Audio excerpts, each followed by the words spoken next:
I think part of the reason that the team brought me on board at Aptara is, although I do have some experience in digital publishing, a lot of my experience comes in the form of innovation, product development, software, and the industry is ready for some changes right now.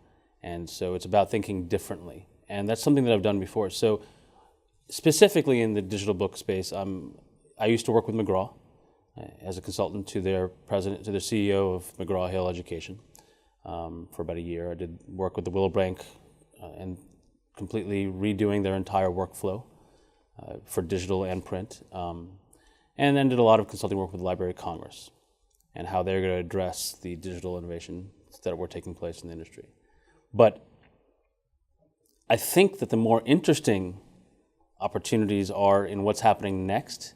And as someone who's been as a venture capitalist, as an entrepreneur with 6 companies, 4 of which failed miserably, and 2 of which had success, I've been through the ups and downs of it, and I think that the industry is ready for some sincere innovation using tomorrow's technology, just not today's, because by the time you figure out today's technology, it's tomorrow, and you've already lost out. So it's about identifying which trends you're going to be investing in.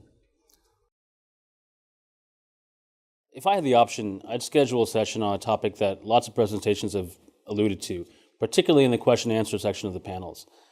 The question that publishers seem to be asking at conferences such as DBW and asking us at Aptara is, in this changing environment, the shift to digital, how should publishers be prioritizing their investments, their time and their budgets? It's a conundrum for publishers because they're being asked to develop interactive next-generation ebooks for devices and platforms that are not fully baked out themselves. So some of these platforms are not even mature. So although there seems to be a consensus on general market trends, publishers are still asking which trends are relevant and should they be preparing for them now or risk missing the boat? I'll tell you that the answer that Aptara has been giving to our publishing partners is not to chase after trends and devices. Rather, the answer is in investing in enriching your own content. Because investing in transforming your unstructured content, such as Word files or what have you, into what we would call smart content, that's the best investment you can make because there's little to no downside. I would be interested in a concentrated, more in-depth session exploring the question about where publishers should be investing their capital, as well as their time, and perhaps the potential of smart content. So most content's not very smart. In fact, most content is unstructured. Think flat file text, think a Word file, think very, very long lines of just text.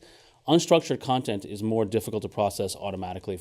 Computers can't understand a Word file. Unstructured content usually needs humans to figure out the meaning, and it needs humans to apply the formatting for display. So XML solved a lot of these issues by structuring that content, and that helped us for style formatting. But smart content helps us by implying inference and meaning, and it takes tagging and enrichment to the next level. So essentially, it's adding context and meaning to content elements. So if content is king, context is queen. It allows computers to understand more than just the style that needs to be applied. It allows computers to interpret the text. Once software can decipher the meaning of content, publishers would automatically be prepared for tomorrow's trends as well as today's. Whether it's custom publishing, reuse, content chunking, or even discoverability, investing in your primary asset, which is content, that's always a good bet.